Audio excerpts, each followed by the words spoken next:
One full weekend, Fallon and I went wild boar hunting the mountains. We had heard of new hunting grounds that were supposed to be particularly scenic and whose wild game was incredible. It took us 5 hours by car to reach the entrance of the park, followed by a 2-hour hike to be at the specific area, which was said to have the most wild boars. On the occasion of this trip, Fallon gave me a gun as a gift. I was so glad and excited that I immediately threw it over my shoulder. It looked really cool. At the beginning of the hunting expedition, the first animal that we encountered was a deer. Yet we were so engrossed in our quest for a wild boar that we left the path to go deep inside the forest. And inevitably, we got lost. Both Fallon and I had been Boy Scouts and had the necessary orientation skills, yet it was still impossible to find our way out of the dense woods. After what felt like an eternity, we finally found a trail. At the end of the trail, our ray of hope was materializing in the form of a wooden house, presumably a former hostel or lodge that looked like it had been abandoned a long time ago. My friend and I still decided to go inside to take a break and grab a bite. Fallon then remembered the park had a research center that dated back to wartime, and we figured this was it. As we stepped inside, we discovered a large space filled with charred wood, the tile floor littered with what looked like coals and fragments of animal bones, as well as several scattered shovels. At the back of the room, a bed was nestled in a corner and was covered with a blanket, as if someone was still sleeping there. We figured this person had just left for the day and would be back any time, possibly to help us find the trail back.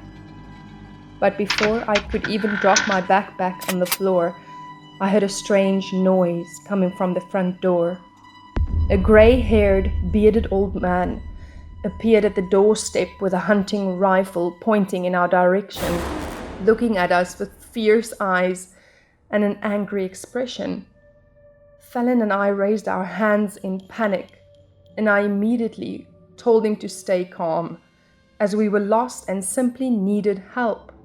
He almost interrupted me and yelled, "Tony, time to eat," before laughing hysterically and slamming the door shut behind him. We immediately heard a wild roar and the noise of an animal scratching the floor and running in place. Panic hit both of us, and we froze in terror. But in the blink of an eye, Fallon was thrown in the air, screaming his lungs out. What was happening?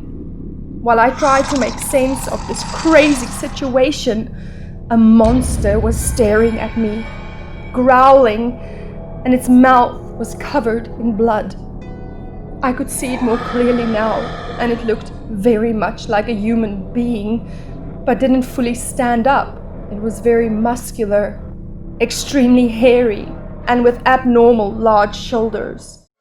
The monster gained momentum before charging towards me, but he was sufficiently far that I was able to pull out my gun and quickly fire several bullets towards his chest. The beast was hit by several shots and went crazy, howling and getting much nearer. Before I could react, I was lifted into the air and pressed against the wall. The monster was squeezing my neck, and the more I struggled, the more the grip got tighter.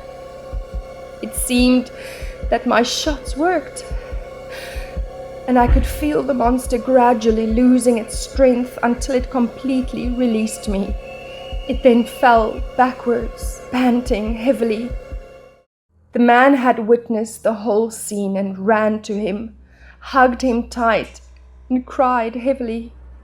After losing so much blood, the monster stopped breathing a few minutes later, and the frail old man was all sobs and tears, as if mourning the monster. He didn't show any sign of resistance as I tied him up and used his cell phone to call 911. While we waited for the ambulance and the police to arrive, he started explaining that the monster lying in the pool of blood was his son. Following a brief illness, his teenage son fell into a coma, with most of his organs having failed.